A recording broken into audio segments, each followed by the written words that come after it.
Jaram hino ɗo tarika fiima antu heɗi to moƴƴa.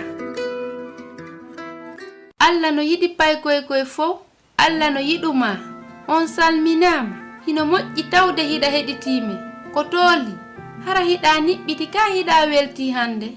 Hara hiɗa wonde wula ka hiɗa wonde kulol. Hara hiɗa selli ka hiɗa nawni. Mi anda ko honno fewndorɗa, kono hino woodi hunde labade nde mi andinte. Allah no yiɗu-maa. Himo yiɗu-maa no wonirɗa no. Fewndo ko Allah tagi kammoliɗi nge leydi ndi. Hari himo miijade fiima e on saay. Allah jon gurdam ɗan taguɗo kammoliɗi nge leydi ndi. Hari no miiji fiima. Hari himo weltorma adalde o tagudema.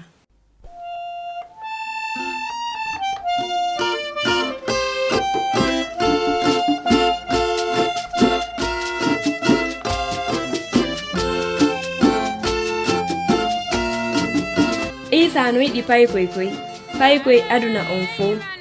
Boɗeejo ma neteejo, ɓaleejo ma daneejo, ɓe fof hiɓe hitti e gite makko. Annabi Isa no yiɗi paykoy aduna on. Isa mayani paykoy fof, paykoy aduna on fof. Boɗeejo ma neteejo, ɓaleejo ma daneejo, ɓe fof hiɓe hitti e gite makko.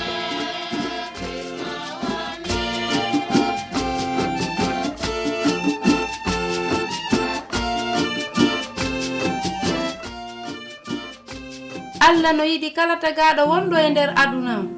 Hellifaaɓe ɓen e fayɓe ɓen ko ɗum si o maranimo kala e men eɓɓore labande. Hiɗe wawi jangude ɗum e o aya ɗo.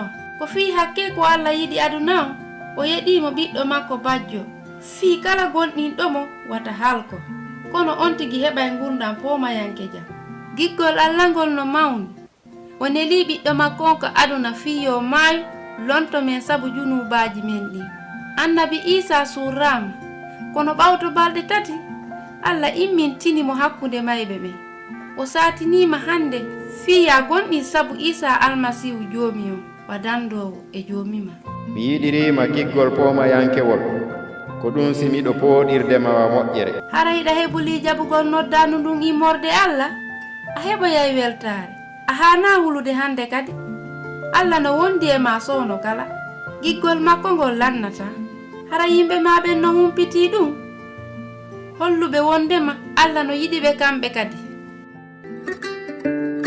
Ko Husainatu wonno e yewtudema. Mi weltanike ma fii ko heɗitiɗa kon hiɗen e saayi.